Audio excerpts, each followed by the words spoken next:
اللہ کا حکم نہیں ٹوٹنا چاہیے، یہ بنیاد ہے۔ حکم یہ ہے مانو، اطیعوا اللہ و اطیعوا الرسول و اولی الامر منکم، اللہ کی مانو، رسول کی مانو اور بڑوں کی مانو، جو واقعی میں بڑے ہیں۔ میں سب کی نہیں کہہ رہا ہوں، سمجھ میں آ رہی ہے بات؟ جب یہ بات ہمیں سمجھ میں آ گئی تو اب آپ بنیادی طور پر یہ بات سمجھیے، ابھی آپ نے سنا ہوگا ترکی میں زلزلہ آیا، بڑا خطرناک زلزلہ آیا اور بڑی تباہی مچی۔ اب اس سلسلے میں بڑی باتیں ہمارے یہاں ہو رہی ہیں اور بڑی دلچسپ باتیں ہو رہی ہیں، یعنی ان باتوں کو سن کر بھی کبھی کبھی مزہ آتا ہے۔ ان باتوں میں ایک بات یہ تھی کہ یہ جو زلزلہ آیا، اچھے لوگوں نے لکھی، امریکہ میں ایک ادارہ ہے، اس کا نام ہارپ ہے، اس ہارپ ادارے نے باقاعدہ یہ ساری شکل بنا کر ترکی میں مصنوعی یعنی آرٹیفیشل زلزلہ پیدا کیا ہے۔ اچھا صاحب، اس کی دلیل کیا ہے؟ کہنے ایک بڑا ماہر موسمیات تھا، موسم کا ماہر تھا، اس نے 4 تاریخ کو پہلے ہی اعلان کر دیا تھا کہ ترکی کے اوپر ایک زلزلہ آنے والا ہے اور حالات یوں ہو جائیں گے، بڑا خطرناک زلزلہ۔ میرے پاس میسج آیا، میں نے کہا یہ تو اومفو ہو گیا، اوفو بھی نہیں، اومفو۔ میں نے کہا مجھے ایک بات سمجھ میں نہیں آتی، وہ عالم تھے، میں نے کہا مجھے ایک بات سمجھ میں نہیں آ رہی ہے، میں نے کہا اس وقت امریکہ کی سب سے بڑی لڑائی وہ اندر خانہ روس سے چل رہی ہے، تو میں نے کہا بھیا ماسکو میں لیا زلزلہ، ماسکو میں لے آؤ، سمرقند میں لے آؤ، بخارا میں لے آؤ، روس کے کسی اور علاقے میں لے آؤ، پوتن کے محل کے نیچے لے آؤ، بھیا وہ پورا محل نیچے چلا جائے، کچھ ایسا کرو۔ مطلب اختلاف چل رہا ہے یہاں آپ کا روس اور امریکہ میں، اور زلزلہ آ رہا ہے ترکی میں۔ سبحان اللہ، کیا بات ہے! اور انسان اسے ماننا ہے، ہاں کچھ ادارے ایسے بن گئے۔ ساری بات ٹھیک ہے، اللہ نے انسان کو جو لا آف نیچر بنائے ہیں اس کو اختیار میں لانے کی آزادی دے رکھی ہے، لیکن یہ اتنے بڑے بڑے فیصلے یہ صرف اللہ کے حکم سے ہوتے ہیں۔ سمجھ میں آ رہی بات؟ اچھا اب اس کی مرضی ہے، وہ کہیں بھی لے آئے۔ اب اس پہ سوالات پیدا ہوئے اور بڑے اچھے مسلمانوں کے دیندار، میں انہیں کہتا ہوں انوسینٹ مسلمز جو ہیں، ان کے سوالات پیدا ہوئے۔ بات سمجھ میں نہیں آتی، یہ تباہ کاری مسلمانوں کے علاقے میں کیوں آتی ہے؟ یہ زلزلہ مسلمانوں کے علاقے میں کیوں آیا؟ ترکی والے بہت اچھے ہیں، وہاں زلزلہ کیوں آیا؟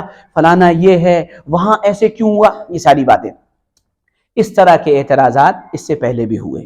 جب مکہ مکرمہ میں وہ کرین گری تھی اور وہاں پر بہت سارے مسلمان شہید ہوئے تھے، اس وقت بھی ہمارے ملک میں سناتنیوں نے اور آریہ سماجیوں نے یہ اعتراض کیا تھا، لو بھائی تم تو کہتے ہو کہ اللہ ہے اور تم یہ کہتے ہو یہ اللہ کا گھر ہے، اب یہاں پر بھی ہنگامہ ہوا، یہاں پر بھی ایسا ہوا۔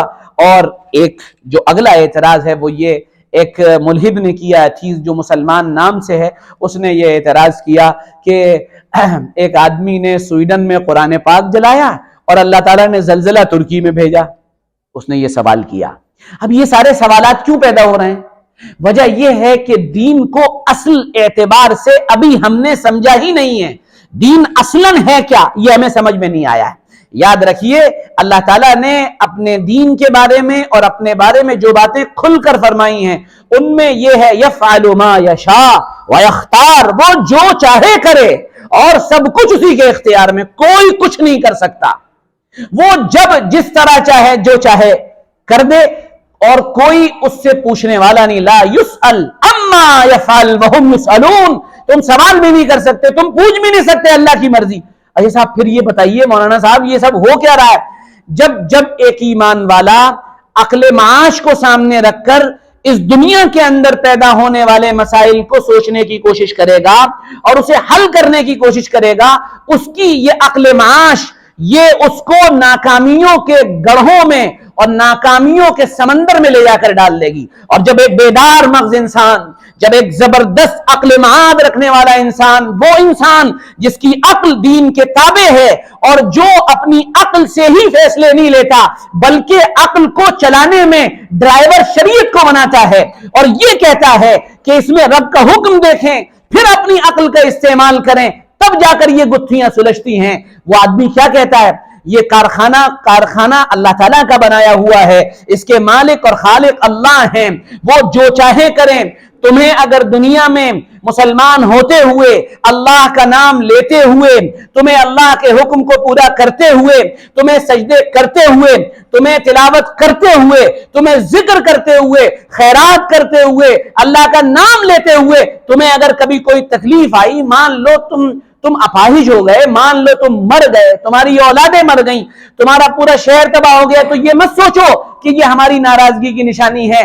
ہم تم سے ناراض بھی ہیں تو بھی ہم اس مصیبت کو تمہارے لیے آخرت کی صفائی کا ذریعہ بنا دیں گے اور تمہیں شہادت کا مرتبہ دے کر اللہ کی بارگاہ میں اللہ سرخرو کر دے گا۔ ام حسبتم ان تدخلوا الجنہ ولما یأتکم مثل الذین خلوا من قبلکم، کیا تم جانتے ہو، کیا تم یہ سوچتے ہو جنت ایسی مل جائے گی؟ اتنی سستی، اتنی آسان۔ وَلَمَّا يَأْتِكُمْ مَثَلُ الَّذِينَ خَلَوْا مِن قَبْلِكُمْ، ابھی تمہارے اوپر وہ حالات ہی نہیں آئے جو پچھلی امتوں پر آئے ہیں۔ مَسَّتْهُمُ الْبَأْسَاءُ، ان کو تکلیفیں پہنچی، وَالضَّرَّاءُ، اور وہ گویا کہ یعنی بہت خطرناک قسم کی مصیبتوں میں گرفتار ہوئے، وَزُلْزِلُوا، اور ہلا دیے گئے۔ یہ سب ہوا ان کے ساتھ۔ الف لام میم احسب الناس ان یترکوا ان یقولوا آمنا وهم لا یفتنون، کیا تم نے یہ گمان کر رکھا ہے کہ تم اپنے بارے میں دعویٰ بھی کرو کہ تم ایمان والے ہو اور پھر اس کے بعد تمہاری آزمائش نہ ہو؟ آزمائش ہوگی، امتحان ہوگا، کیوں؟ فَلَيَعْلَمَنَّ اللَّهُ الَّذِينَ صَدَقُوا وَلَيَعْلَمَنَّ الْمُنَافِقِينَ، اللہ ایمان والوں کو اور منافقوں کو الگ کرنا چاہتا ہے۔ کون اس پر معترض ہوگا، کون اعتراض کرے گا، صاحب یہ اللہ کا کیا فیصلہ ہے؟ اچھا اکھاڑ کیا لوگے یہ بتا دو، فیصلہ آ گیا، زلزلہ آ گیا، کیا اکھاڑ لوگے، کیا کر لوگے؟ لے آؤ امریکہ کو، ساری دنیا کو لے آؤ، اکھاڑ کیا لوگے یہ بتاؤ؟ میاں جب وہ چاہتے ہیں جو چاہتے ہیں کر دیتے ہیں، کوئی کچھ نہیں کر پاتا۔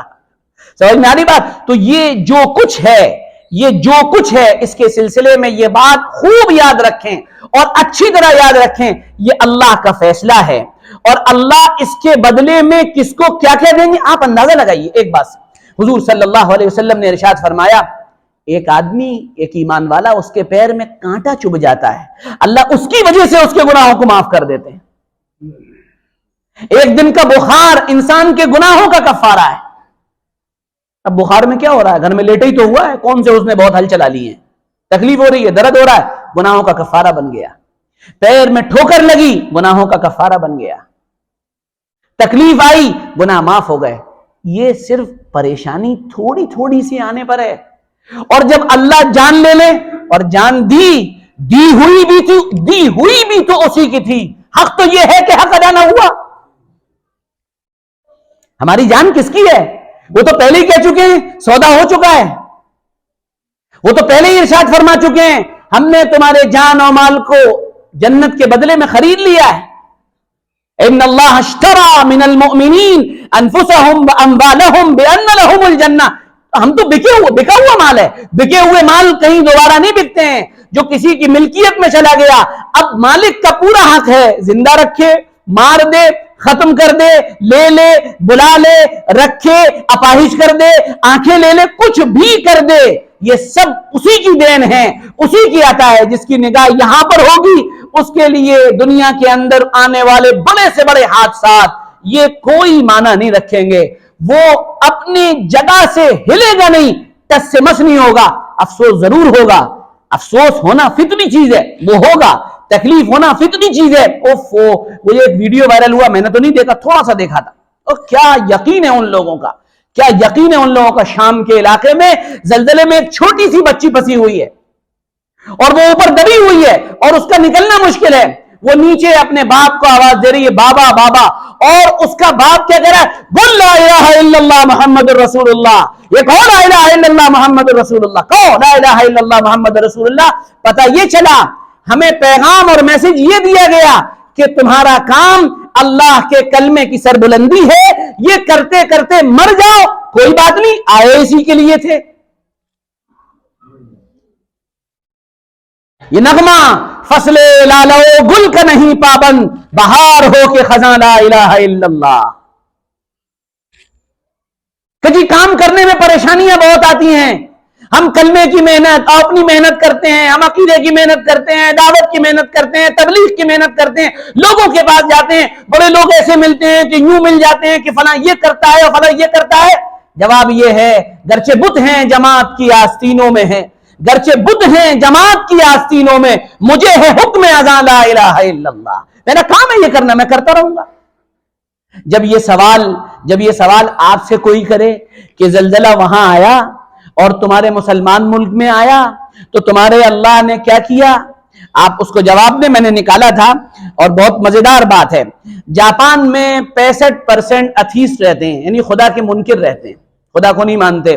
وہاں زلزلے میں اب تک جو زلزلے آئے ہیں 15,897 لوگ مارے جا چکے ہیں۔ تو وہ کیوں مارے گئے؟ اگر تم یہ کہتے ہو کہ یہ تمہارے خدا نے ظلم کیا تو وہ لوگ جو خدا کو نہیں مان رہے ہیں ان کے ساتھ یہ کیا ہو گیا؟ ان کے ساتھ نہیں ہونا چاہیے تھا۔ نمبر 2، ہمارے ملک میں 79.8% ہمارے ہندو بھائی رہتے ہیں۔ یہاں زلزلوں میں اب تک 1 2 3 4 تقریباً 20,000 لوگ جو گجرات میں زلزلہ آیا تھا اس کے اندر مارے گئے تھے۔ وہ تو خدا کو نہیں مانتے جیسے ماننے کا حق ہے۔ پھر وہاں کیا ہوا؟ یو ایس کے اندر کرسچینٹی 63% کرسچن لوگ رہتے ہیں، عیسائی لوگ رہتے ہیں۔ وہاں پر ایک ہی خطرناک قسم کے طوفان میں جس کا نام کیٹرینا تھا اس میں 1900 لوگ مارے گئے، وہ تو کرسچن ہیں۔ ان کے ساتھ کیا ہوا؟ تو پتہ یہ چلا کہ یہ سارا سلسلہ اس سے تعلق نہیں رکھتا ہے کہ کسی نے کیا کر دیا کسی نے کیا کر دیا، یہ سلسلہ اس سے متعلق ہے کہ کرنے والی ذات تنے تنہا اللہ کی ہے۔ بس بات صرف اور صرف یہ ہے، یہ جلا دیا وہ بجھا دیا یہ تو کام ہے کسی اور کا، یہ جلا دیا یہ بجھا دیا یہ تو کام ہے کسی اور کا، نہ ہوا کے کوئی خلاف ہے نہ ہوا کسی کے خلاف ہے۔ سمجھداری بات؟ اس لیے ذہنوں کو صاف رکھیں، دین کو مکمل سمجھیں اور اچھی طرح سمجھیں۔ اللہ تعالیٰ اپنی ذات عالی کا اعتماد نصیب فرمائے، یقین نصیب فرمائے۔ جن جن راہوں سے آپ کو رب کا یقین پیدا ہو رہا ہے یا ہو چکا ہے یا ہو رہا ہے، آپ ان راہوں کو پکڑیے، ان راہوں پہ چلیے۔ اللہ کی ذات عالی کا یقین اور اعتماد پیدا کرنا یہ ہماری زندگی کا اہم ترین مقصد ہے۔ اللہ اس میں ہمیں کامیاب فرمائے اور اپنے کرم سے اپنے فضل سے نیک بندوں میں ہم کو شامل فرمائے۔